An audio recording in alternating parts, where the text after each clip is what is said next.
Through a blinding snowstorm, Bishop reached Mason's cabin carrying a dying puppy and a missing woman's recorder. Mason fought through the night for every fragile breath, while Bishop guarded the door and refused to rest.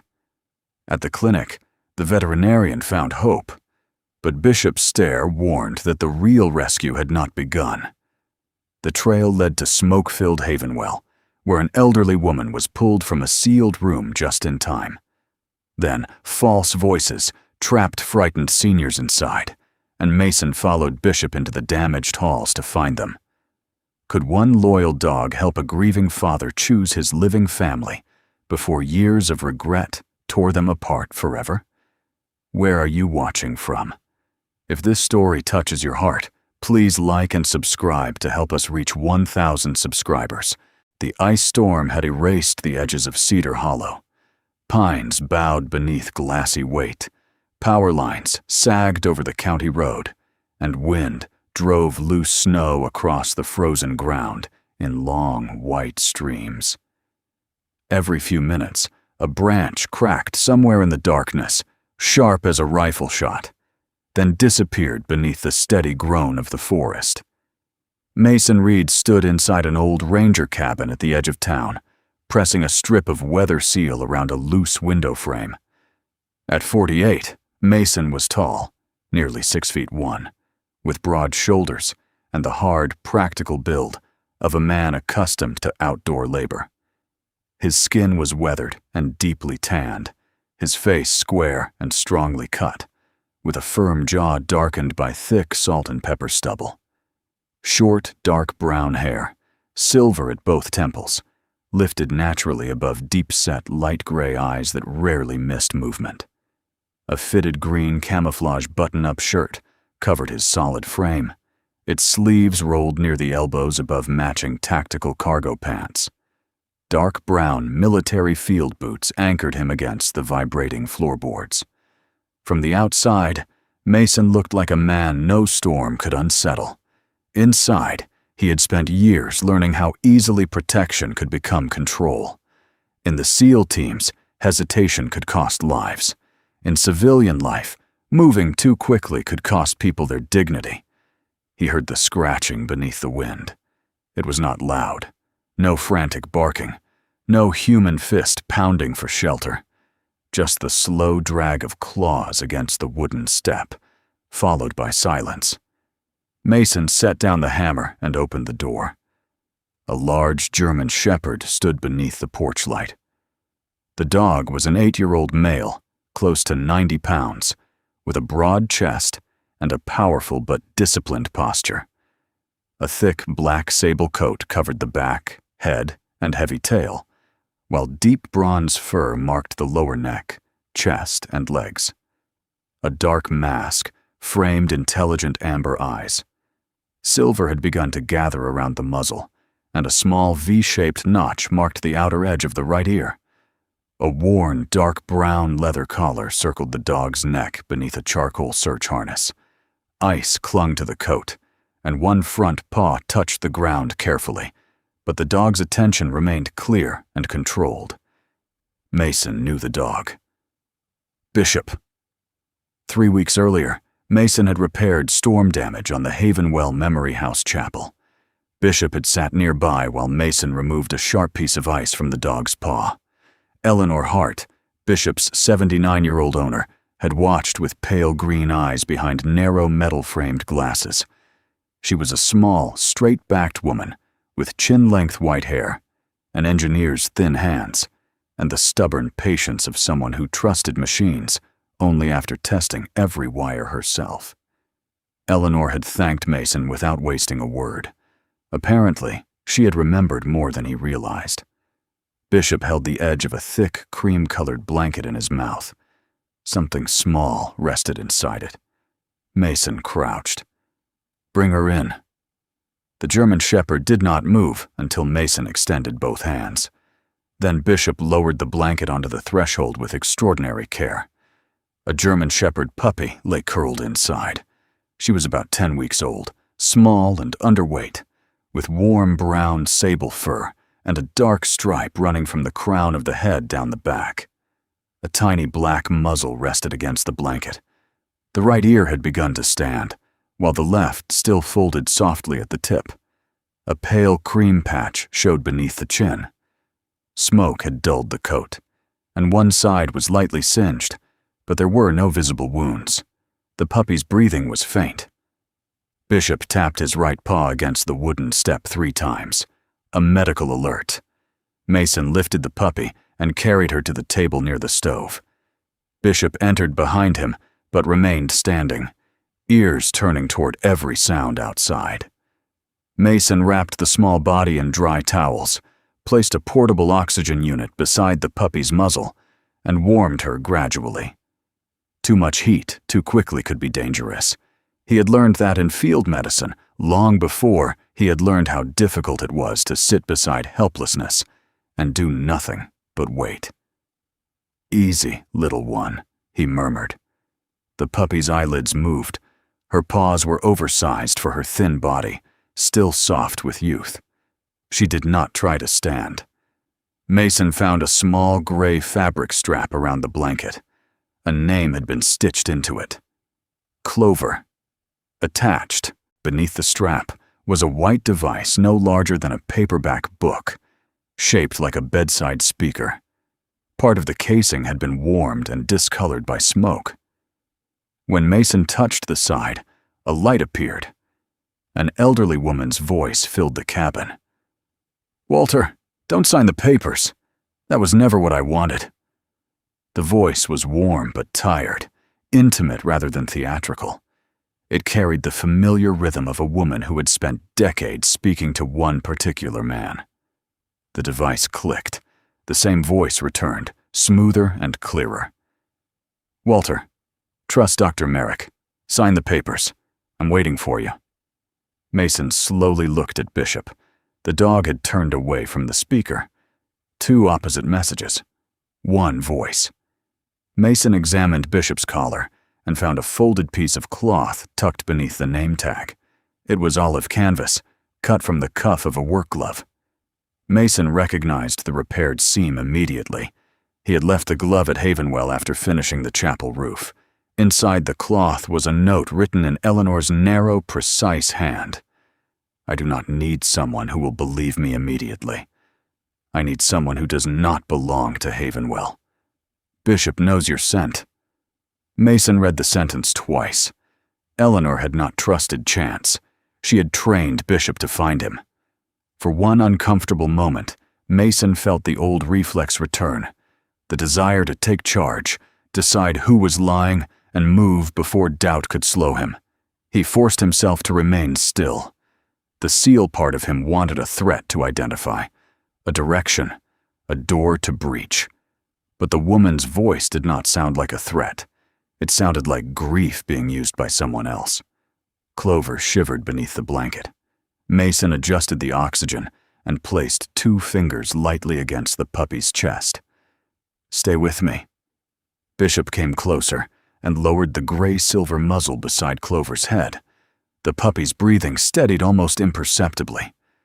Sometimes, Mason thought, God did not send an answer. Sometimes he sent a tired animal carrying a life too small to survive alone, and waited to see which door would open. Headlights appeared beyond the iced window. A dark vehicle stopped beside the cabin. A tall man stepped into the wind, carrying a medical bag and a compact animal respiratory unit. Dr. Julian Merrick was 64, lean and elegant, with a long, balanced face and pale blue eyes that suggested both intelligence and exhaustion. Dark gray hair remained on top, while the sides had turned silver, all of it combed neatly back. He was clean-shaven, composed, and moved with the quiet precision of a physician accustomed to being trusted. A charcoal wool coat covered a navy cardigan and pale blue shirt, with dark trousers and polished black winter boots. A black stethoscope rested in one coat pocket, and an old silver wedding band remained on his left hand. "I followed Bishop's GPS alert," Julian said as Mason opened the door. His voice was calm, almost pastoral.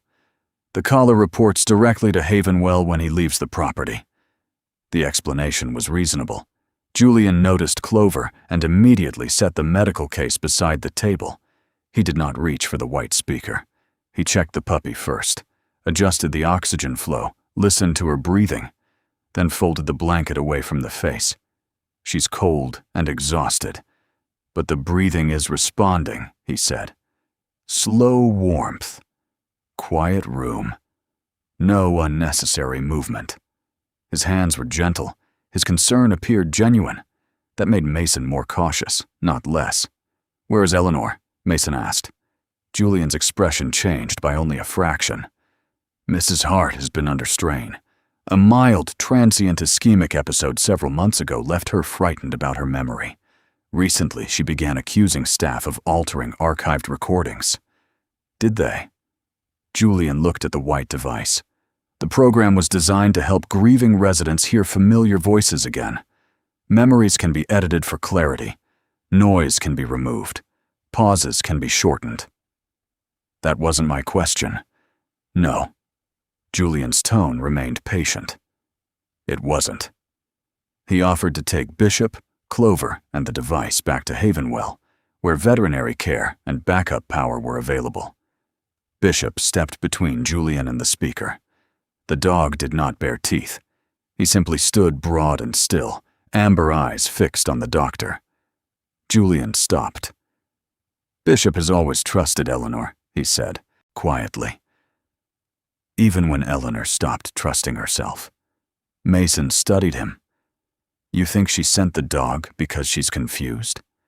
I think fear can make good people reshape events until the story becomes bearable." Julian met Mason's eyes. "Are you certain you should trust a frightened woman more than the people who have cared for her for years?" The question found the weak point beneath Mason's certainty.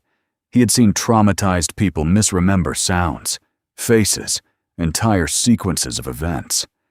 He had also seen respected men use that fact to dismiss inconvenient truths. He had no proof against Julian, only Bishop. Julian packed the respiratory equipment he had brought, but left a portable oxygen canister behind for Clover. "If she worsens, call me," he said. "Whatever you believe about Havenwell, the puppy should not pay for it." The vehicle disappeared into the storm. For several minutes, the cabin held only the stove's low crackle and Clover's shallow breathing. Then the puppy lifted her head slightly and gave a soft whine. Bishop's ears rose at the exact same moment. A nearly inaudible tone came from the white device. Mason heard only the faintest electronic edge, more pressure than sound. Bishop turned away before the next sentence began. "Walter," the elderly woman's voice said, "do not let Grace visit you tomorrow." Mason replayed the message. The high tone appeared only before the command. He checked the 2 earlier recordings. The warning not to sign carried no tone.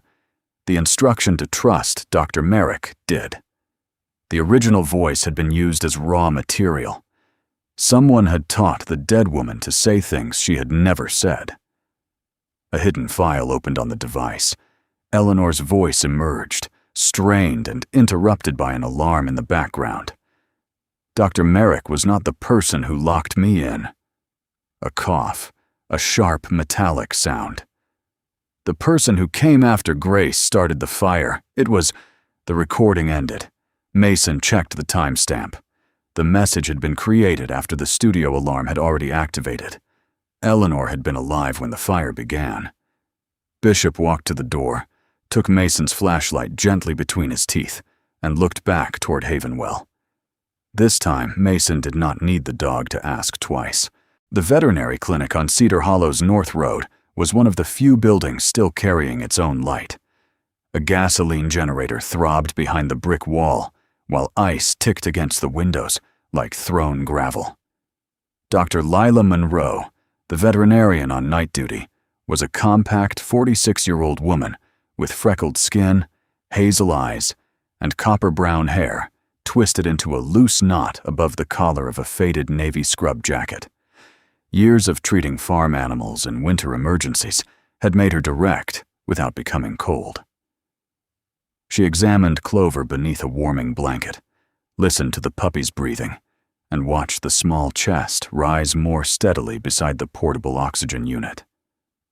She's exhausted and irritated by smoke, but she's responding, Lila told Mason. Warmth, oxygen, quiet, and time. No heroics. Bishop stood beside the examination table, the black-sabled German shepherd's amber eyes fixed on Clover. He did not relax until the puppy opened her warm brown eyes and touched the blanket once with an oversized paw. Mason rested a hand against Bishop's broad shoulder. She stays here. We go find Nell. Bishop held his gaze for a long second, as though measuring whether the promise carried enough weight. Then the dog turned toward the door. Havenwell Memory House rose above the frozen trees, like a warm ship stranded in a white sea.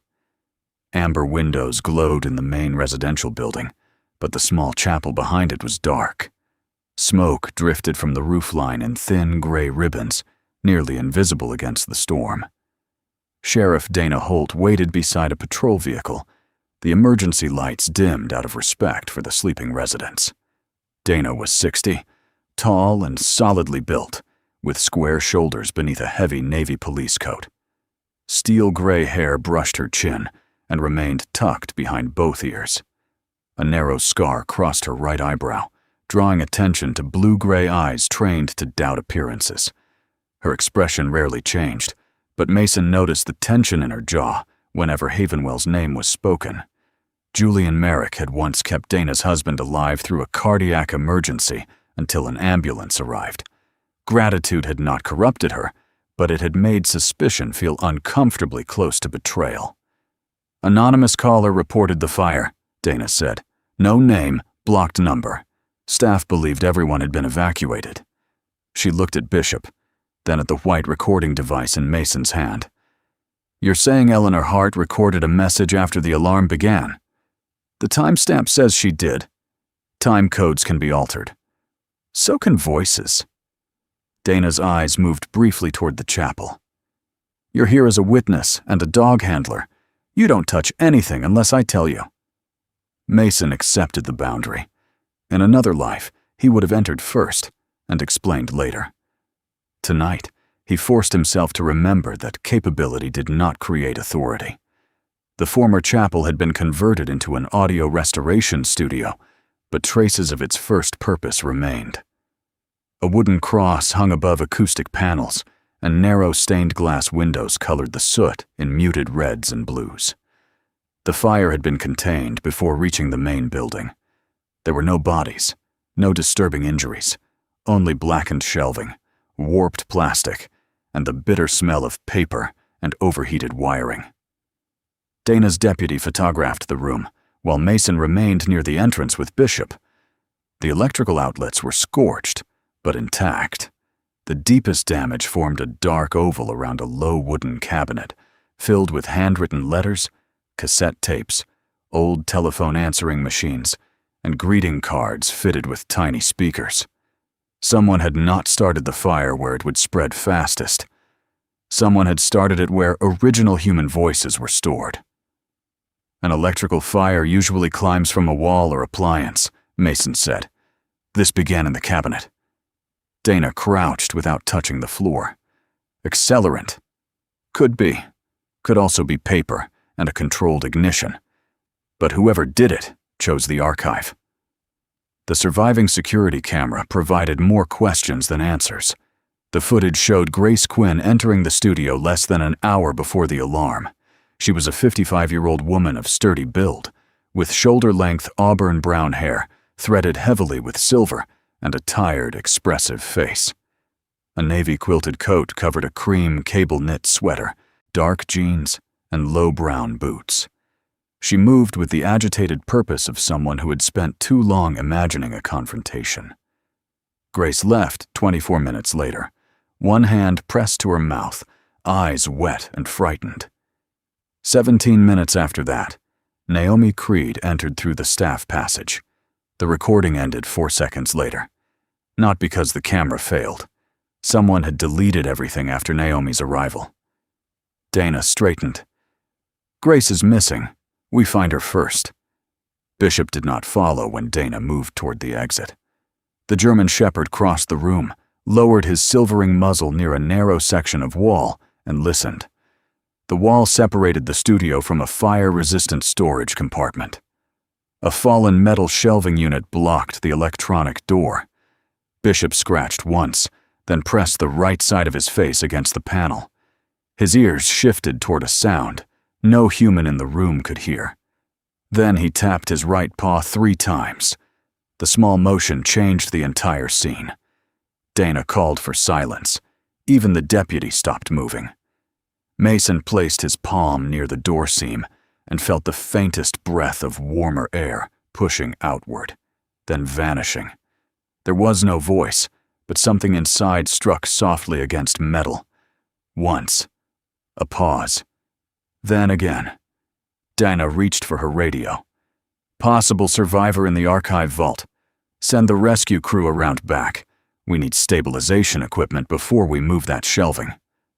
Her voice remained controlled, but her eyes had sharpened. Eleanor Hart was no longer merely missing. She might be breathing a few feet away. While the rescue crew assessed the unstable ceiling, Dana allowed Mason to examine the undamaged recording room beside the vault. Bishop remained with him, repeatedly glancing toward the blocked door. Metal shelves held hundreds of labeled boxes. Each resident had 2 files: original, comfort version. Mason opened no sealed recordings. He only examined the index cards. The original files contained voicemails, home videos, family interviews, and cassette recordings made while the person was still alive. The comfort versions contained cleaned audio, reconstructed phrases, and approved therapeutic messages. One folder had been left open. Ruth Quinn. A photograph rested inside the cover. Ruth had been a small woman in her late 70s, with chin-length silver blonde hair, bright hazel eyes, and a warm oval face, softened by lines from frequent smiling. She wore a brick red cardigan over an ivory blouse and a small apple blossom pendant at her throat. In the picture, she stood beneath flowering orchard branches beside Walter, one hand resting on his arm. There was no mystery in her expression, only affection, patience, and the quiet weariness of someone who knew time was becoming precious. A handwritten instruction appeared beneath the photograph. "Do not allow my voice to make decisions for Walter. Comfort is not consent." The sentence had been circled in red. Beneath it, someone had typed, "Family not ready. Continue supportive guidance." No employee had signed the decision. A high electronic chirp sounded somewhere below them. Bishop's head rose immediately. Instead of returning to the vault, he moved to an acoustic panel near the rear wall and pushed his nose against its lower edge. Mason found a concealed service door behind it. Dana checked the internal emergency plans on her tablet. The passage did not appear on the public layout, but a fire department renovation file identified it as access to an old cold storage level built before Havenwell became a care facility. "Why hide the entrance?" Mason asked. "Sound isolation," Dana said, though her tone suggested she did not fully believe the answer. The lower corridor was warmer than the chapel and unnaturally quiet. White acoustic walls absorbed every footstep. Bishop led them past locked equipment rooms to a narrow chamber illuminated by a single-floor lamp. Walter Quinn sat in a wooden orchard chair, facing a bedside speaker. At 82, Walter still carried the remains of a powerful frame. His shoulders were broad beneath a dark, forest green waxed work coat, though grief had thinned his body and curved his back. Thick white hair lay untidily beneath a gray knit cap. Heavy white brows framed faded blue eyes, and a short white mustache emphasized the stubborn line of his mouth. A red-brown flannel shirt, dark jeans, and worn leather work boots made him look more suited to pruning apple trees than sitting inside a hidden room. His hands were large, rough, and scarred by decades of weather and wood. A dull gold wedding band remained on his left hand. Ruth's voice played from the speaker. "Do you remember the harvest dance, Walter? You stepped on my shoe and blamed the floor." Walter smiled despite himself. The smile vanished when he saw Dana and Mason. "I'm here willingly," he said, "before any of you begin deciding what an old man understands." Mason kept his distance. "I believe you." "No, you believe the dog." "That too." Walter's gaze moved to Bishop, and something wounded passed through his face. Ruth liked that animal. Said Bishop listened better than most husbands. The speaker recalled the name of the first apple tree Walter and Ruth planted after returning to Cedar Hollow. It repeated the prayer they had spoken before every harvest. The details were too intimate to dismiss as generic fabrication. Mason understood why Walter stayed. Havenwell had not invented the marriage. It had inherited thousands of fragments of it. "I know she's gone," Walter said quietly. "I buried her beneath the tree we planted when Grace was born. But the memories are real. Nobody gets to tell me they aren't." A faint high chirp came from the speaker. Bishop stepped between Walter and the device. Ruth's voice continued, suddenly firmer. "Walter, Mason Reed will try to take me away from you. Do not trust him." Walter stared at Mason. The dog had reacted before the words began. Before Mason could explain, the door opened, and Naomi Creed entered, carrying a tray of tea, a small medication case, and a leather document folder. She was 58, of balanced height and immaculate posture, with an elegant oval face, carefully styled chestnut hair streaked with gray, and gray-green eyes that seemed designed to notice discomfort before anyone voiced it. A camel wool coat fell to her knees over a dark, burgundy blouse and charcoal trousers. Black ankle boots made almost no sound. A broad plain gold ring rested on her right hand, and a slim gold watch circled the left wrist. Naomi's calmness did not feel rehearsed. That made it more persuasive. "Walter, your tea is getting cold," she said gently. "Sheriff, I wish someone had told me you were downstairs." Dana studied her. "Were you in the recording studio after Grace Quinn?" "I went there to help Eleanor." Bishop approached Naomi. He did not growl. He smelled her hand, then held his muzzle near the gold ring. The dog turned sharply toward the chapel above. The same bitter smoke scent clung to the metal. Naomi noticed the reaction. Her expression did not break. From Dana's radio came the rescue supervisor's voice. "Sheriff, we confirmed a person inside the fire vault. Faint movement. Air level is dropping faster than expected. We need that door cleared now." Bishop left Naomi and ran toward the stairs. At the first landing, he stopped beneath the wall of the sealed archive and tapped his paw 3 times. A quiet answering sound came from the other side. Eleanor Hart was alive. But whatever air remained with her was running out. The rescue crew moved the fallen shelving inch by inch, while the chapel roof complained above them.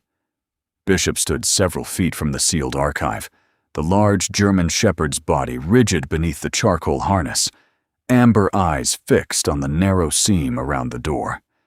Mason remained beside him, one hand resting lightly against the dog's broad shoulder.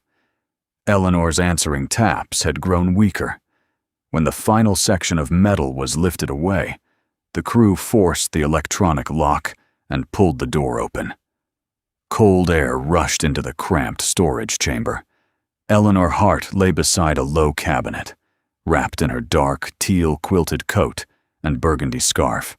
Her thin frame curled close to a portable recorder she had apparently tried to protect.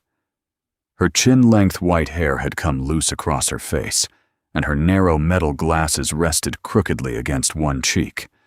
There was no visible injury, but her pale green eyes struggled to focus, and each breath required effort. Bishop crossed the room slowly, lowered his silvering muzzle against her hand, and waited. Eleanor's fingers moved once through the fur beside his ear. Mason knelt where she could see him. "Nell, You're safe." Her gaze found him. The stubborn intelligence remained, even through exhaustion. She caught the sleeve of his fitted green camouflage shirt and pulled him closer. "Grace," she whispered. Grace locked the door. Sheriff Dana Holt heard it. So did Naomi Creed, standing near the chapel entrance with her camel coat buttoned neatly and the leather document folder still under one arm. Eleanor tried to continue. But the person who burned the letters was... Her eyes closed before the name came. The paramedics placed an oxygen mask over her face, wrapped her in a warming blanket, and carried her toward the ambulance. Bishop followed the stretcher until the rear doors closed. He did not bark or struggle. He simply watched the vehicle disappear into the white night, then turned toward Mason with a look that seemed less like obedience than expectation. Dana immediately issued a request to locate Grace Quinn. "We have her on camera entering the studio. Now we have Eleanor naming her." "Only for the locked door," Mason said. Dana's jaw tightened. That is already enough to question her, but not enough to say she started the fire. Naomi gave Mason a small, measured glance. "Mrs. Hart has been through a traumatic event. We should be careful about building conclusions from unfinished sentences." The warning sounded responsible. That was what made it effective. Grace arrived at Cedar Hollow Community Hospital 40 minutes later. She had driven through the storm after learning Eleanor had been rescued.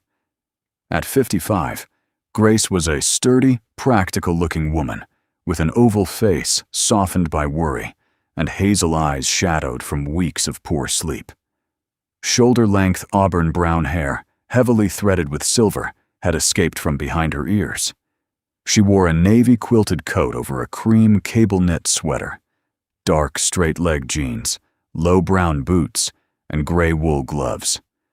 At her throat hung a small apple-leaf pendant that had belonged to Ruth.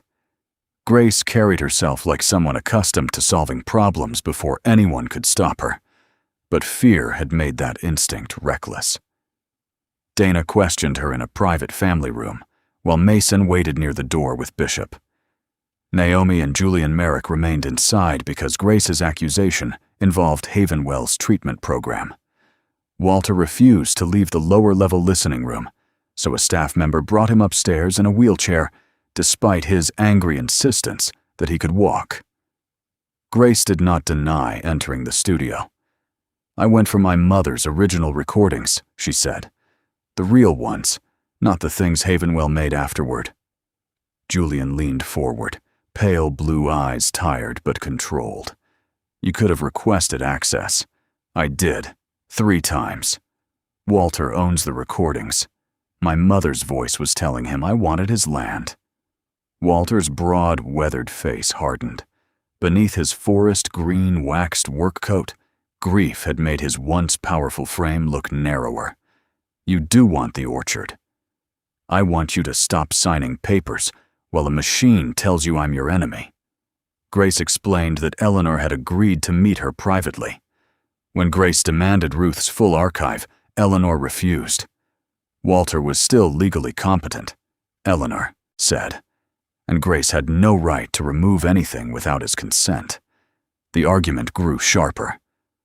Grace searched the room for the missing letter, while Eleanor tried to stop her. "I locked her in the fire-resistant storage room," Grace admitted, voice breaking. "I thought I needed 10 minutes. That was all." Dana stared at her. "Then you left."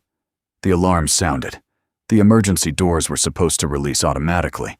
I called 911 from the parking lot. Anonymously. I panicked. Walter looked at his daughter as though seeing someone unfamiliar. "You locked an old woman in a room because you decided you knew what was best." "I was trying to protect you." Walter's faded blue eyes moved from Grace to Julian, then to Naomi and Mason. "That is what every one of you says," he replied. "You want to protect me. You want to calm me.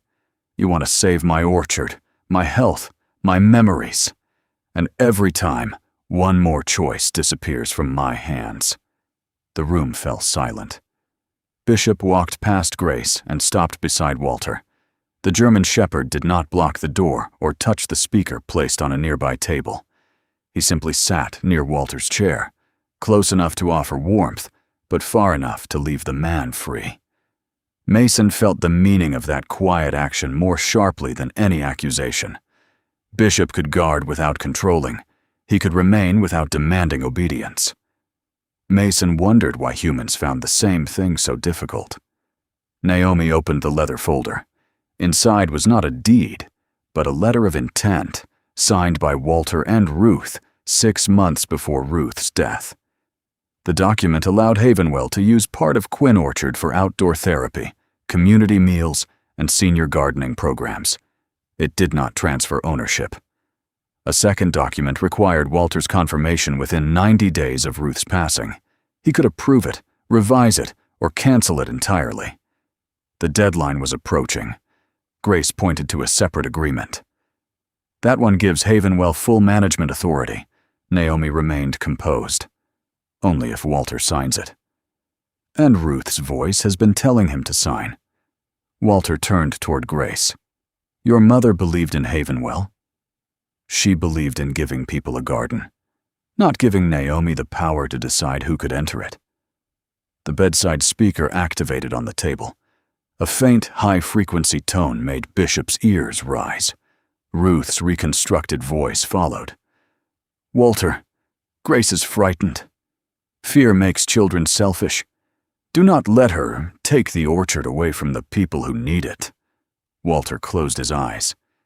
Even knowing the warning sign, the voice still entered him through 46 years of shared mornings, arguments, harvests, illnesses, and prayers. Mason saw his resistance weaken. The lie worked because it did not sound foreign. It wore the shape of love.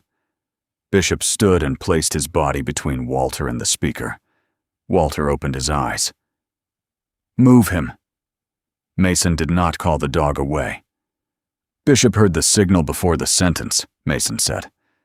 That part was added. Walter's face twisted with anger. You think I don't know she's gone? No. You think I'm confused? No. Then stop treating me like a fool. Mason kept his voice quiet. I think you know the voice may be wrong. I also think the silence after it stops frightens you more than the lie. Walter looked away. The door opened. Calvin Brooks entered, carrying a weathered envelope inside a clear plastic sleeve. At 83, Calvin was tall and lean, with a slight stoop that had not erased the disciplined posture of a former serviceman. His skin was dark brown, his face long and deeply lined, with pronounced cheekbones, close-cropped white hair, and a neatly trimmed white mustache. Dark brown eyes held patience, sorrow, and the weariness of someone who had spent years waiting outside a closed door.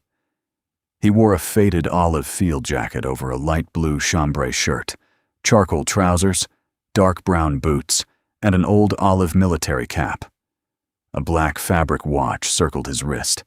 His right hand trembled slightly around the envelope, though his steps remained steady. Walter's expression changed from grief to betrayal. You have no right to be here. Ruth asked me to come when the time was right. You were with her when she died. Yes. And you let me find out from a nurse. Calvin accepted the words without defending himself. You would not answer my calls. You took my place. No one could take your place. Calvin set the envelope on the table, but did not push it toward Walter. Ruth gave me this before the final recording session. She said you should read it only after you stopped listening to her voice and started listening to Grace. Walter refused to touch it. Calvin's right hand trembled harder. Your father made us promise we would keep the orchard together and never let the other man grow old alone. I failed the second part because you told me to leave. You should have come back. I did. Every Monday for 6 months, you never opened the door. Walter stared at him. Calvin's voice softened. Maybe you are not only afraid of losing Ruth. Maybe you are afraid of living without anyone left to tell you what to do next." The words struck harder because they contained no cruelty. Walter finally opened the envelope. Ruth's handwriting filled the first page. "Walter, do not keep the orchard only because of the promise you made to your father. But do not give it away until you know what Julian allowed." The sentence ended at the bottom of the page. The final sheet was missing.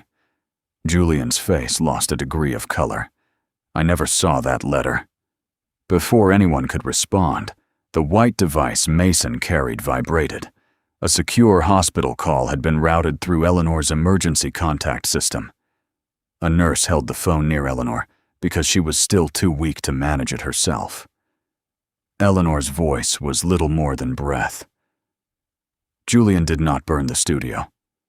Mason stepped away from the others. Who did? The person who came after Grace. Eleanor paused, struggling.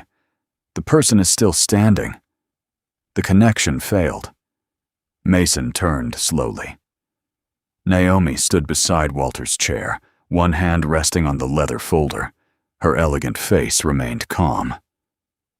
"Before you decide Eleanor is a hero," Naomi said, "ask how many private memories she copied from people who never gave her permission." The accusation did not clear Naomi, but it changed the shape of the truth. Eleanor had exposed a violation by committing one of her own, and Mason understood that Havenwell was not divided between innocent people and guilty ones. It was filled with frightened people who had each found a different reason to take choices away from someone else. By morning, the ice storm had softened into a steady gray snowfall, but Cedar Hollow remained cut off beneath fallen branches and frozen power lines. Eleanor Hart woke in a small hospital room with Bishop lying beneath the window, the large German shepherd's amber eyes opening each time her breathing changed. Her white hair had been brushed back from her narrow face, and the burgundy scarf from the night before rested folded beside her glasses. She looked smaller beneath the blanket, yet the old firmness returned as soon as Sheriff Dana Holt placed a recorder on the bedside table. Mason stood near the door in his green camouflage shirt and matching tactical pants, broad shoulders filling the narrow space without making it feel crowded. Julian Merrick remained by the window, still wearing the charcoal wool coat over his navy cardigan, while Naomi Creed sat upright in a visitor's chair, camel coat perfectly arranged, despite the long night. Grace and Walter waited outside. The room held too many people who believed they had acted for someone else's good. Eleanor did not avoid the accusation. "I copied files without permission," she said. Her voice was dry but steady. "Not all of them. Only records connected to complaints that vanished." Dana's blue-gray eyes narrowed. "How many?" 23 resident files, 12 family communications, 9 original voice archives. Naomi's expression barely changed. "Private memories belonging to vulnerable people. I know what they were. Then you know you had no right to take them." Eleanor met her gaze, "And you had no right to rewrite them." Naomi turned toward Donna rather than Eleanor. "A person who violates privacy cannot call herself a defender of freedom." The argument landed because part of it was true. Dana did not dismiss it, and Mason felt the familiar pressure to choose a side before every fact had settled. He had spent years in places where hesitation could get people killed. Havenwell was different. Here, certainty itself had become dangerous. Eleanor explained what had driven her to copy the records. Complaints from residents disappeared after being submitted.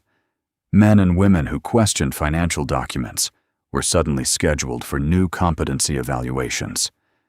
Families asking about property transfers found their visits shortened or moved to supervised rooms. Original recordings vanished from the main archive, while comfort versions remained available. "I sent reports through the proper channels," Eleanor said. "They came back marked resolved. Nothing changed." Julian lowered his eyes. Mason noticed. "Tell them," Eleanor said. For the first time since arriving at the cabin, Julian looked older than 64. The pale blue eyes were still intelligent and gentle, but the composure around them had thinned. He removed his silver-framed glasses, although Mason had never seen him use them before, and rubbed the bridge of his nose. "The system was my design," Julian said. Naomi looked at him sharply. Julian continued.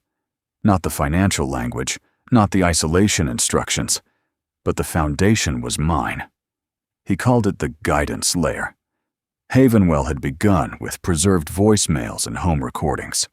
Then families asked for help, creating simple phrases for residents who panicked during medication rounds or became frightened when unfamiliar staff entered their rooms.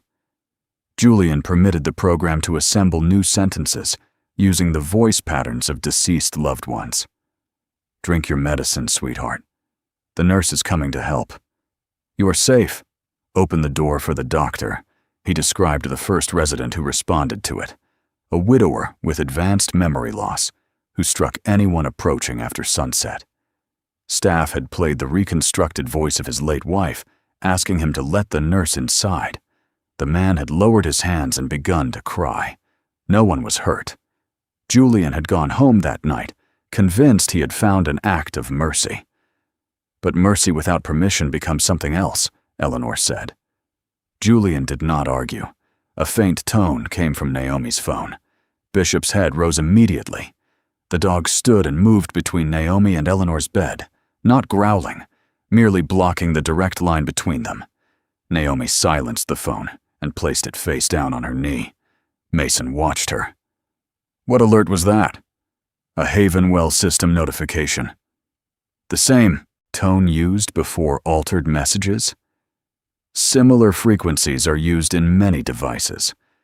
Bishop did not move. For a moment, Eleanor looked down at the dog with something close to grief. "Animals do not understand our excuses," she whispered. "Maybe that is why God sometimes trusts them with the first warning." The room went quiet. Dana asked Julian whether Eleanor had warned him that guidance layer was being used for property decisions. Julian hesitated long enough to answer before speaking. Eleanor reached toward the bedside drawer. A nurse had placed her personal effects inside after the rescue. She removed a folded letter, sealed in a clear evidence sleeve. The document was dated 6 months earlier and addressed directly to Dr. Julian Merrick. In precise language, Eleanor described reconstructed voices advising residents to alter wills, reject independent lawyers, limit contact with relatives, and grant Havenwell broader authority over personal assets. Dana read the final paragraph aloud. "A familiar voice can become a key. If we continue, someone will eventually use it to lock a person inside a decision they never freely made." Julian's signature appeared at the bottom, acknowledging receipt. "You knew," Mason said. "I knew there were irregularities. You knew enough to sign." "I ordered an internal review." Naomi spoke gently. "And the review found no proof that any resident lacked capacity or consent." "Because you conducted it," Eleanor replied. Julian stood, moving toward the window. Snow fell beyond the glass in slow, silent sheets. Havenwell was already losing money. Insurance costs had doubled. State reimbursements were delayed. 2 donors were threatening to leave if the voice program was suspended. "So you left it running," Dana said. "If we had closed the program, the donors would have withdrawn. If the donors withdrew, Havenwell could not meet payroll or heating expenses. 112 residents might have lost their home." Julian turned to Mason. "What would you have done? Announced a violation before knowing its full scope and risked putting more than 100 elderly people into an already overcrowded system?" Mason thought of the residents asleep beneath Havenwell's warm roof, many with nowhere else to go. He thought of Walter sitting before Ruth's artificial voice, knowing part of it might be false and still needing it enough to stay. "You didn't correct the problem quietly," Mason said. "You let it grow in the dark." Julian's face tightened, but before he could answer, a A call sounded from the hallway. An elderly woman had become short of breath near the nurse's station. Julian moved first. Mrs. Beulah Crane was 86, a small black woman with a round face, close-cropped silver curls, and deep brown eyes usually bright with humor. A plum shawl covered her narrow shoulders over a pale blue house dress. She had spent 30 years teaching first grade and still spoke to frightened adults in the same steady tone she once used with children. Now she sat in a wheelchair, one hand pressed to her chest, struggling to slow her breathing. Julian knelt before her without hesitation. His voice softened. He checked her pulse, adjusted her position, and guided her through each breath. "Look at me, Beulah. Not the hallway. Just me." She focused on him. Within moments, the panic eased. Julian remained beside her until color returned to her face, then asked the nurse to call her son and stay close. There was no performance in his care. No audience he needed to impress. Mason saw the truth that made Julian dangerous in a way an ordinary villain could never be. The man had saved people. The man had also protected the system hurting them. Both were true. When they returned to the administrative wing, Dana had obtained the access logs from the chapel. Naomi's management card had opened the staff entrance 17 minutes after Grace left. Her account had also deleted the next portion of camera footage. Naomi did not deny using the card. "I went to retrieve resident records Eleanor had copied illegally. I deleted the footage because it contained confidential information visible on her monitors." "And the fire?" Dana asked. "I found smoke in the archive cabinet. I attempted to remove the drives." "The cabinet contained letters, not drives." Naomi's calm expression held. "Then perhaps the smoke affected what I remember." Bishop moved closer to her. A high electronic chirp came from the black phone in her hand. The German shepherd turned his body sideways, blocking Naomi from the corridor. Dana extended her palm. "Give me the phone." Naomi looked at Julian. The lights flickered. Once. Twice. Then every magnetic door in Havenwell closed at the same time. A heavy sequence of locks traveled down the corridors. Elevators stopped between floors. Overhead speakers clicked alive, and voices began speaking from rooms throughout the building. Husbands, wives, mothers, fathers, all long gone. "Stay in your room. Do not trust the people in the hall. Do not leave." Residents began answering the voices. Some called the names of the dead. Others locked their doors. Naomi looked toward the control panel. The storm activated shelter guidance. Dana checked the administrator screen. "No. Someone triggered it manually." A maintenance worker hurried into the corridor. Roy Ellis was 67, short and broad, with thinning gray hair, a square red face, and the permanently worried eyes of a man who had kept Havenwell's aging boilers alive for 20 years. He wore brown coveralls over a heavy flannel shirt and carried a handheld air monitor. "We've got a leak in the old heating line," Roy said. "North wing air readings are climbing. We need those doors open." Julian turned toward Naomi. "Release every section." Naomi placed the phone against her chest.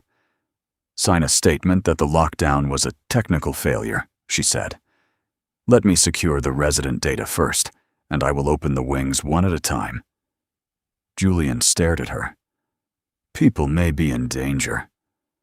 "The institution is in danger," Naomi replied softly.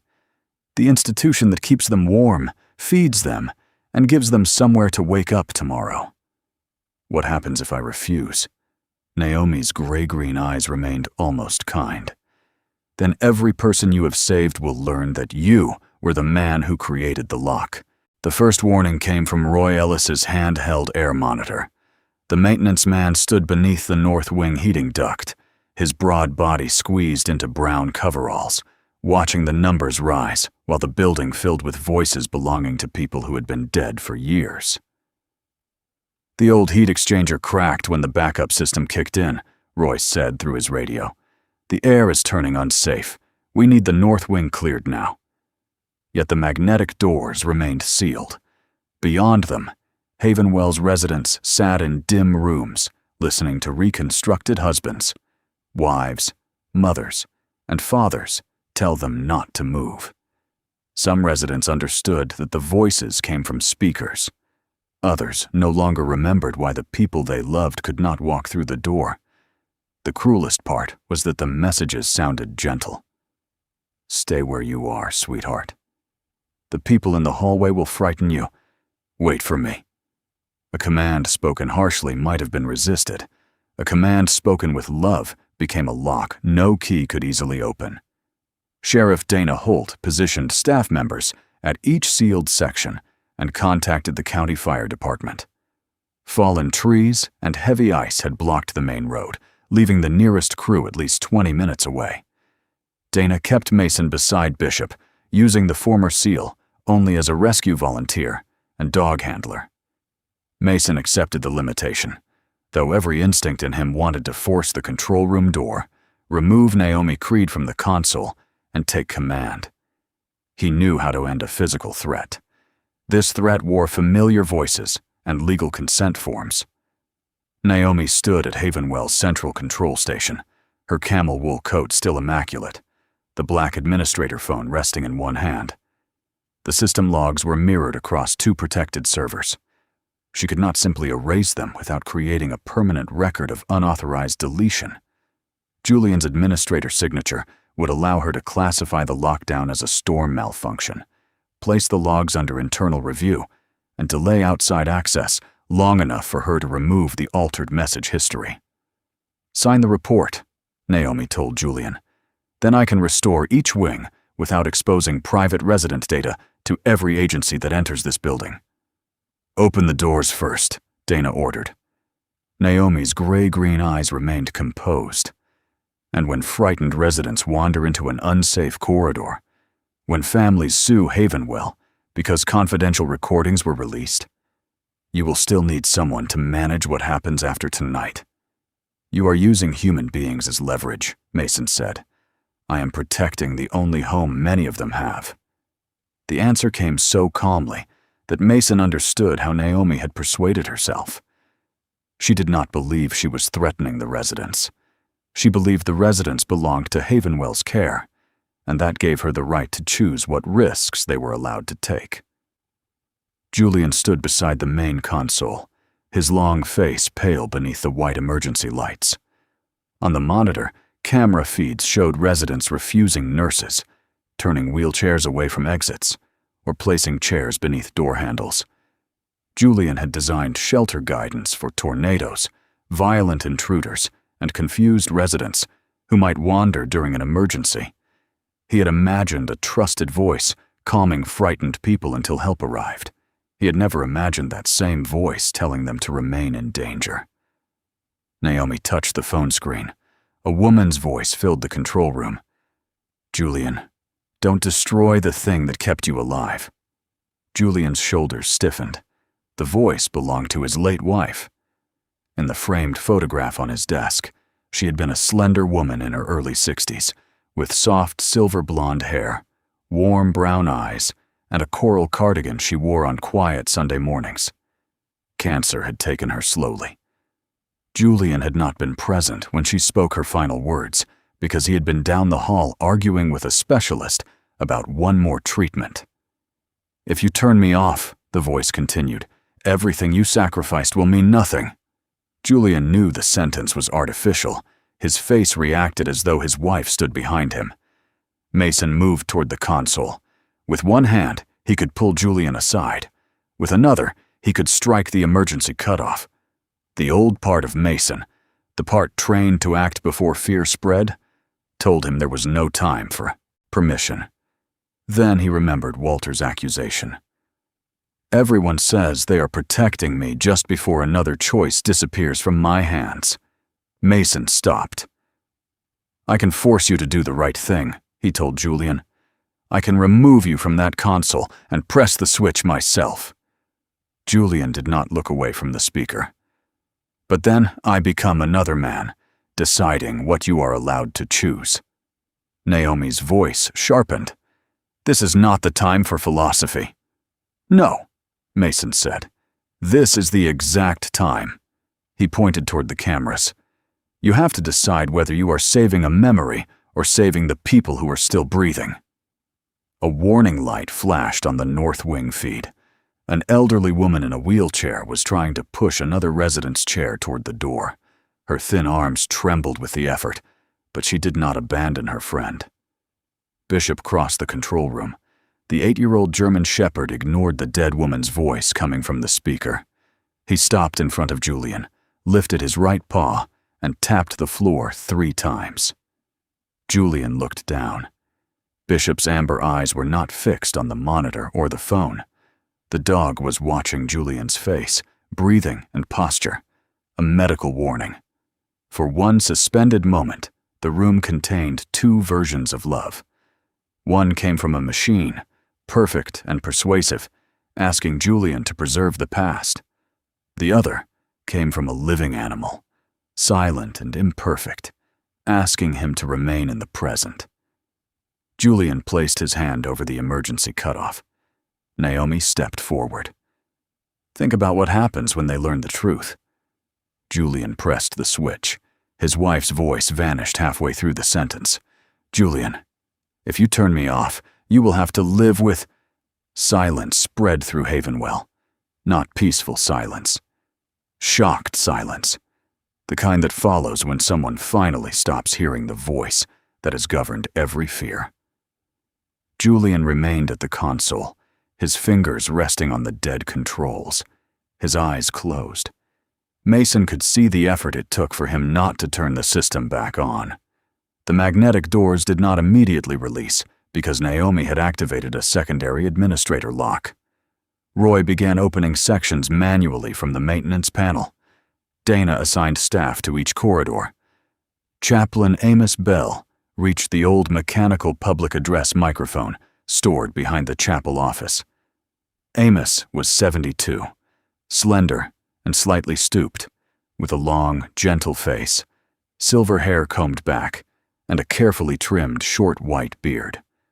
Warm brown eyes gave him the patient expression of a man who had spent years sitting beside hospital beds without pretending to understand every sorrow. He wore a charcoal brown wool coat over a black clerical shirt with a white collar, charcoal trousers, black winter boots, and a gray scarf. A small wooden cross rested beneath his collar.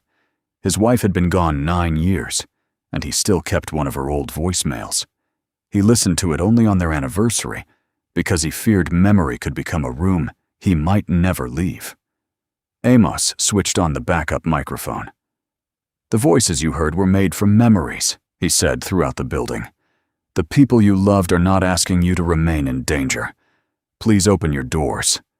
Take the hand of the living person beside you. God gave us memory for comfort, not captivity.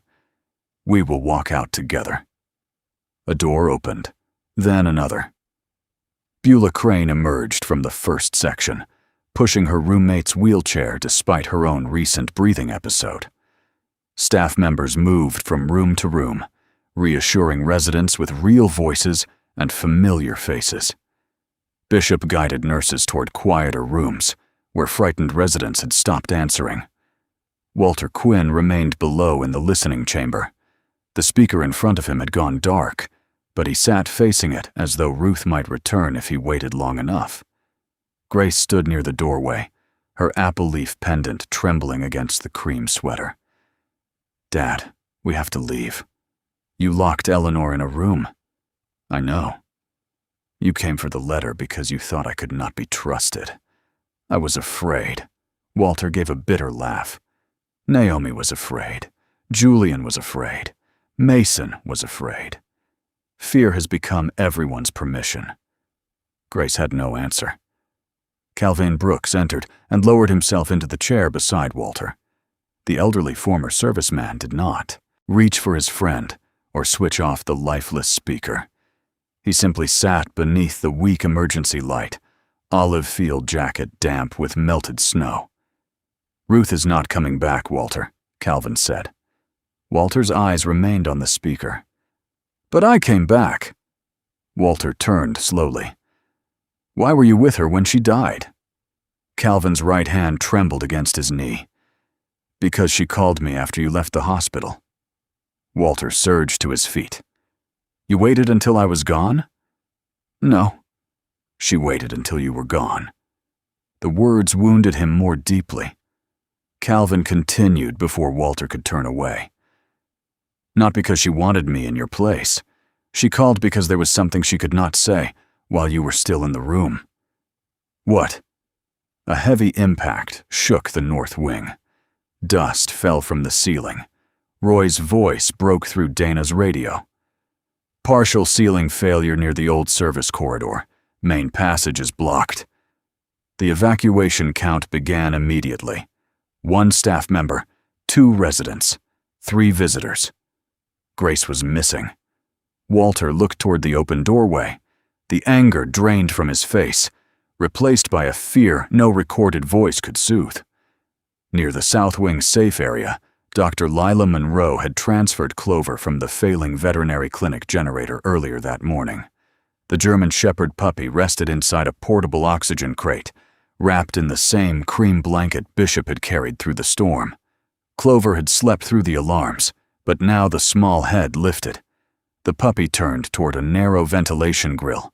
A faint whine escaped her. Bishop stopped beside the crate, listened, then pressed his nose against the vent. Air flowed from the blocked service corridor, carrying dust, cold metal, and Grace's scent. Bishop ran toward the north wing. Behind the wall, something struck the duct once. Grace was still alive, but she was trapped on the wrong side of the building's unsafe air. The north wing had become a maze of dim emergency lights, sealed doors, and air that no longer felt clean enough to trust.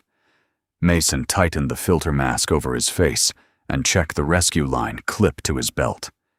Bishop stood beside him, broad chest rising steadily beneath the charcoal harness, amber eyes fixed on the service corridor, where Grace's scent had entered through the ventilation grill. Calvin Brooks pulled on a second mask, with hands that trembled more from fear than age. Roy Ellis, Havenwell's stocky maintenance supervisor, carried a flashlight, a folded building plan, and the heavy ring of mechanical keys that had outlived 3 electronic security upgrades. Clover remained in the protected South Wing area with Dr. Lila Monroe. The small German Shepherd puppy rested inside the portable oxygen crate, wrapped in a cream blanket. Clover had done enough. The faint whine near the vent had confirmed that someone was still behind the blocked wall. Bishop would do the searching now. Dana caught Mason's arm before he entered. You bring Grace out, the sheriff said. You do not chase Naomi. You do not search the servers, and you do not turn this into your operation. Mason nodded. There had been a time when he would have heard distrust in those words. Now he heard responsibility. Bishop entered first. The German Shepherd moved low and carefully through the service passage, ignoring the loose ceiling panels and the distant groan of overloaded pipes. The main hall was blocked by fallen insulation and twisted framing, but Roy led them to a narrow maintenance route running behind the resident rooms. A portable speaker clicked on somewhere ahead. Eleanor's voice came through it. Bishop, come here. Find Nell. The dog stopped. Calvin looked toward the sound. That is her. No, Mason said. It is her voice. A faint synchronization tone came before the next message. Good boy. Turn left. Come to me. Bishop's ears rose, but the dog did not obey. He sniffed the cold air near the floor, then turned right. Mason followed. The distinction was simple and profound. A machine could reproduce affection, tone, even the small pause Eleanor used before saying Bishop's name. But it could not produce body heat, breath, fear, or the particular scent of a person waiting to be found. Bishop followed what was alive. At the first junction, the dog stopped outside a closed resident room and scratched once. Roy unlocked it manually. Inside, An elderly man sat beside the bed with a blanket wrapped around his shoulders, too confused to respond to the evacuation announcement. Bishop approached slowly, touched the man's hand with his nose, and led Roy back toward the safe corridor. Mason and Calvin continued deeper. The passage narrowed near the old cold storage foundation. Walter's family had owned the land before Havenwell was built, and the original orchard warehouse still formed part of the north wing structure. Roy's modern plans ended at a blank wall. Walter's voice came through Mason's radio. There should be a service hatch behind the linen recess. Mason turned toward a shallow alcove hidden by collapsed shelving. Walter continued, sounding breathless, but certain. The refrigeration pipes ran beneath the old packing floor. My father sealed the hatch when the building was converted. Grace called faintly through the internal intercom.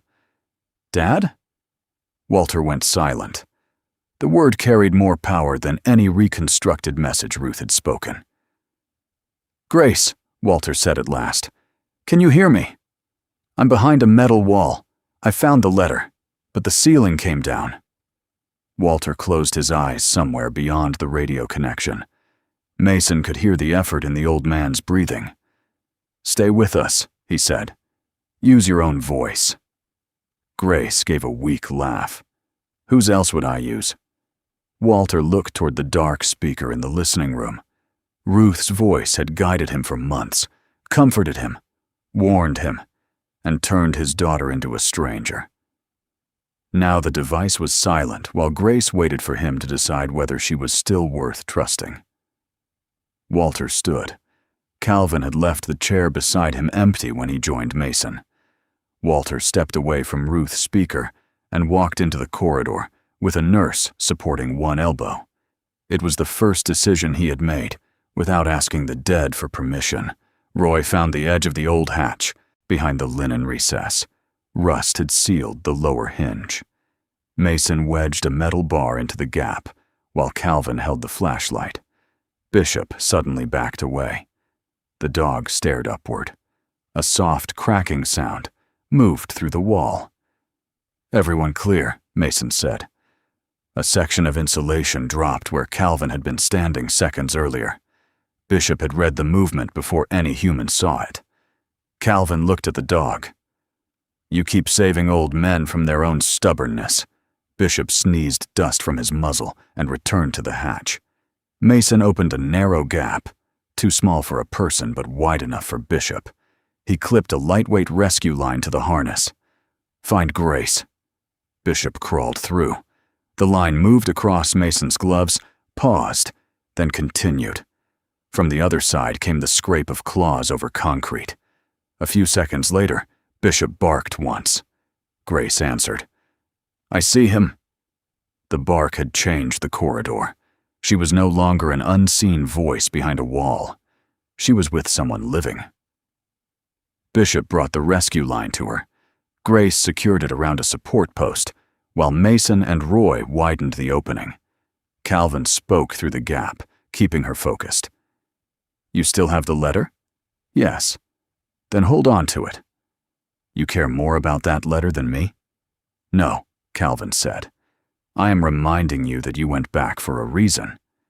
Do not let fear turn it into a wasted trip."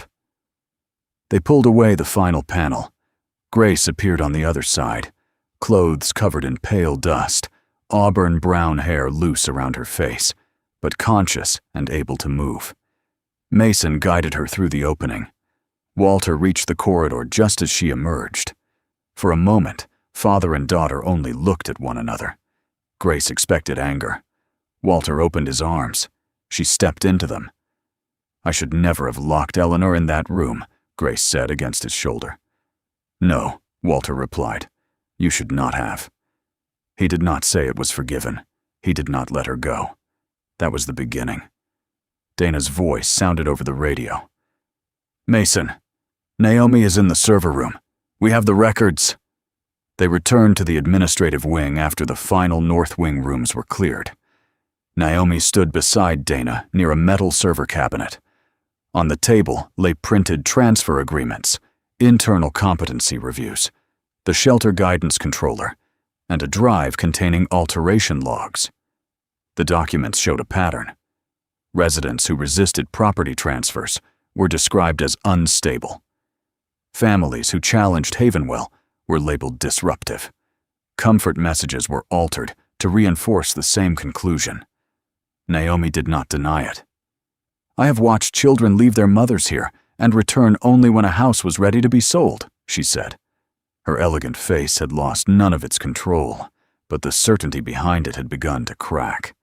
"I watched Havenwell feed people whose families would not answer the telephone.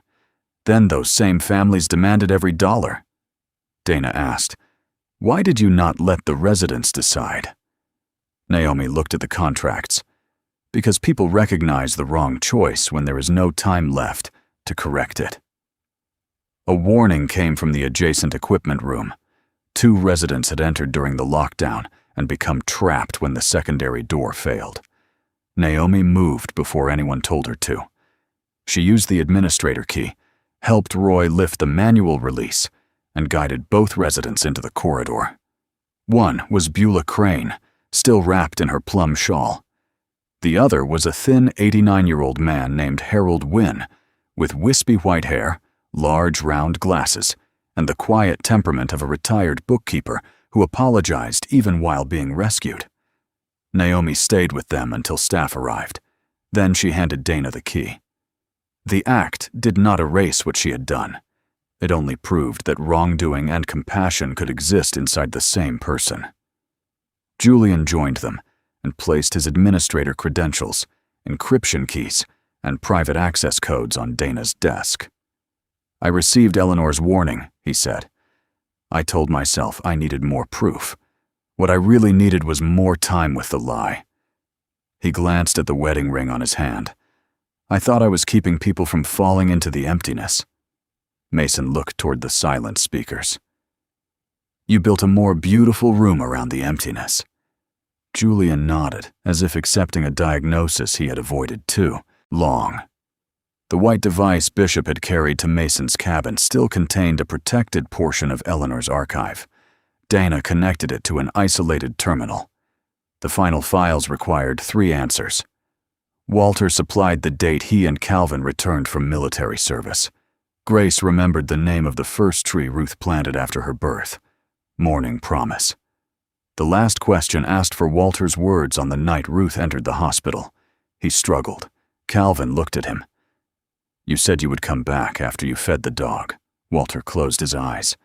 "I said, save the last light for me." The archive opened. Ruth's real voice filled the room, older and imperfect, with natural breaths between phrases. "Walter, I do not want you to give the orchard to Grace or Havenwell, because you feel indebted. I want you to ask them a question you have been too afraid to ask." The recording ended. Grace removed the missing page from inside her coat.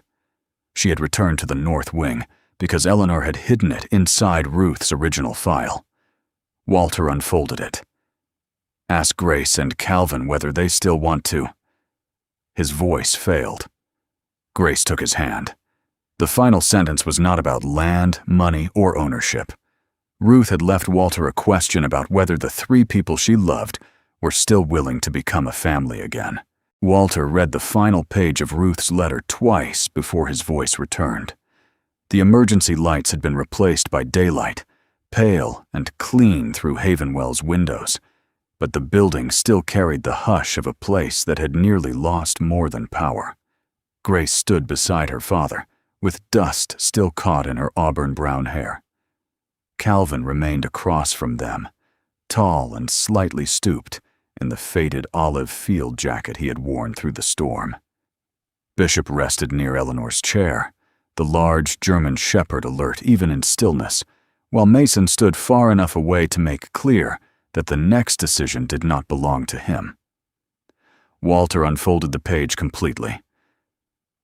"Ask Grace and Calvin whether they still want to build a place with you where no one has to grow old alone." There were no instructions about signatures, no command to give the orchard to Havenwell, no demand that Grace inherit it, or that Calvin manage it. Ruth had left a question.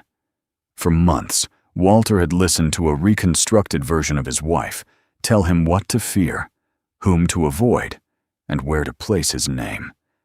Now the real Ruth had done the opposite. She had returned the choice to him. Grace touched the apple leaf pendant at her throat. Mom didn't want the orchard sold. She didn't say that, Walter replied. The firmness in his voice made Grace step back. Walter looked down at the page. She also didn't say I had to keep it exactly as it is. She asked what we still wanted. It was the first time since Ruth's death that Walter spoke about the future without waiting for her voice to speak first. Calvin lowered his eyes. What do you want? Walter looked from his daughter to his oldest friend. The answer did not come quickly. Grief had taught him that fast answers often belonged to people who were not required to live with the consequences. I want part of the orchard to remain in the family, he said at last. I want Grace to have a home there if she chooses. Grace's eyes filled, but she did not interrupt. I want part of the land, placed into a community trust, not owned by Havenwell, not owned by any one person. Older folks can work the trees, children can learn where food comes from, widows and widowers can eat together, and veterans who live alone can come without needing an invitation. Walter looked toward Bishop. And the dogs can come every week. Bishop's ears lifted at the sound of his own kind being included, drawing the first quiet laugh the room had heard since the storm. Walter folded the letter. Havenwell may use the orchard. Havenwell will never own it. The legal consequences unfolded over the following months, with none of the neatness people expected from stories about justice. Naomi Creed was charged with setting the studio fire, falsifying records, financial coercion, unlawful restraint through the lockdown system, and obstructing the investigation. The evidence showed that she had believed Havenwell deserved the estates of residents whose families had disappointed her. Her belief explained her choices, but it did not excuse them. At the preliminary hearing, Naomi still spoke gently. She reminded the court of residents whose children had not visited in years, of heating bills Havenwell had paid, and of funerals where staff members were the only mourners. Then she asked a question that disturbed even Mason. Who would have cared for them if Havenwell had not? From the back row, Beulah Crane slowly stood. The 86-year-old former teacher wore her plum shawl and leaned on a cane, but her voice remained clear. Havenwell cared for us, she said. That does not mean Havenwell owned us. Naomi looked at her, as if the words had come from someone she had personally saved. Perhaps they had. Bishop rose beside Eleanor, but did not approach Naomi. Instead, the German shepherd walked to Beulah and sat beside her chair. The gesture was simple, yet everyone in the room understood it. Loyalty did not belong to the institution with the strongest claim. It belonged beside the person whose voice was finally being heard. Grace accepted responsibility for locking Eleanor in the fire-resistant room and taking data she had no right to remove. She entered a plea agreement that included probation, counseling, community service, and formal restitution. Eleanor asked the court to consider Grace's fear and her cooperation during the rescue, but she did not ask that the wrongdoing be ignored. Mercy without truth becomes permission, Eleanor told Grace afterward. Truth without mercy becomes punishment. We need both. Grace nodded. I thought loving my father meant stopping him from making the wrong choice. Eleanor adjusted the burgundy scarf around her neck. Most control begins with someone saying exactly that. Dr. Julian Merrick resigned as Havenwell's director and surrendered administrative authority while the medical board reviewed his conduct. He admitted creating the guidance layer, ignoring Eleanor's warnings, allowing the recordings to influence behavioral evaluations, and protecting Naomi because he feared losing funding. Many residents came forward to describe the good he had done, Julian had sat beside dying patients, paid for medicine, and answered calls in the middle of the night. Those acts remained true. So did the harm.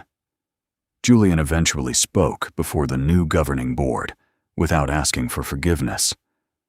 "I believed the people I had helped would be safer if I remained in control," he said. "I confused being needed with being right." Havenwell did not close.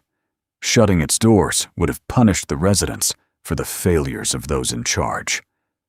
An independent board took control, with at least 1/3 of its seats reserved for residents. Every person living there received access to original recordings, altered versions, consent forms, and the right to remove every copy. The One More Conversation program survived only as an archive. It could preserve real words, clean background noise, and organize memories. It could not create new sentences, offer medical or financial advice, influence competency assessments, or play without clear consent. Chaplain Amos began weekly gatherings where residents and families spoke face-to-face. At the first meeting, he placed an unplugged speaker on a table between them. "Memory can be a candle," he said. "But God did not give us yesterday, so we could hide from today." Then he removed the speaker and replaced it with 2 empty chairs. "Sit down with someone who is still here." Walter did not forgive Grace and Calvin in a single afternoon. He opened the orchard house and invited both of them to breakfast. That was all. Calvin finally told him why Ruth had called during her final hours. Walter had left the hospital room after seeing Ruth struggle to remain awake. He told himself he needed to feed the dog, but both men understood the truth. Walter could not bear to watch the woman he loved slipping beyond his ability to protect her. Ruth had called Calvin because she did not want to be alone. "She wasn't angry with you," Calvin said. "She knew why you left." Walter stared into his coffee. "Why didn't you tell me?" "I tried." "You closed the door." Walter did not answer. The following Monday, Calvin arrived at the orchard expecting another locked house. Instead, 2 cups of coffee waited on the porch. Walter was already sitting there. He did not apologize. Calvin sat down anyway. Eleanor recovered and established the True Voice archive, preserving only words people had genuinely spoken. Bishop remained beside her during family meetings, often moving toward the person whose breathing changed before anyone noticed distress. Grace adopted Clover after the puppy recovered. The young German shepherd remained slightly slower on one leg, but the small imperfection never diminished her joy. Clover slept beneath Walter's chair, followed Grace through the orchard, and greeted Calvin every Monday as though the years of separation had never existed. By spring, the apple trees were covered in white blossoms. Walter, Grace, and Calvin sat beneath Morning Promise, the first tree Ruth had planted after Grace's birth. Eleanor rested nearby with Bishop at her feet. Clover lay curled against Walter's boots. Walter carried the white speaker into the orchard one final time. He removed the card containing Ruth's original farewell and handed the altered device to Dana. Calvin watched him. "Do you still remember her voice?" "Every day." Walter looked at Grace adjusting Clover's small gray strap. "But I don't need her to keep speaking to know I was loved." Mason waited beside his truck at the end of the orchard lane. Havenwell's roof had been repaired. The last storm-damaged homes were secure, and Cedar Hollow no longer needed another man deciding when his work was finished. Eleanor approached with Bishop walking beside her. "Why did Bishop trust you?" she asked. Mason looked at the German shepherd, then toward Walter and Calvin sharing the same bench. "Maybe he wasn't looking for someone who had all the answers." Mason opened the truck door. Maybe he only needed someone willing to open the door before knowing the question. He drove away beneath the flowering branches. Behind him, no voice of the dead came through a speaker. There were only living people talking, dogs moving through the grass, and the small dinner bell calling everyone toward the orchard house. The miracle was not that the dead continued to speak. The miracle was that the living still loved one another enough to stay, listen, forgive, and offer one more chance. Sometimes, God's miracles do not arrive with thunder, bright lights, or answers that erase every pain.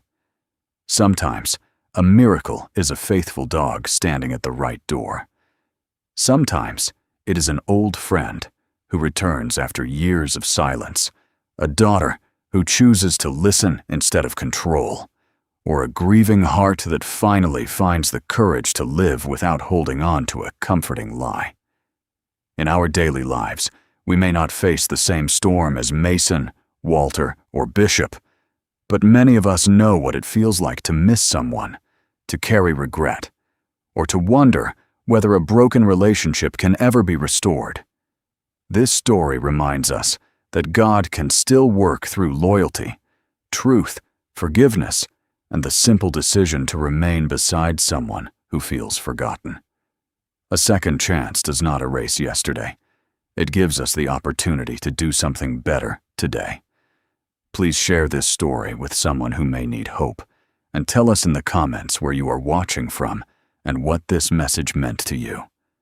Subscribe to Seal Dog Tales for more stories about courage, faithful dogs, healing, and redemption. May God bless you, protect your family, comfort every lonely heart, and guide you toward the people who still need your love.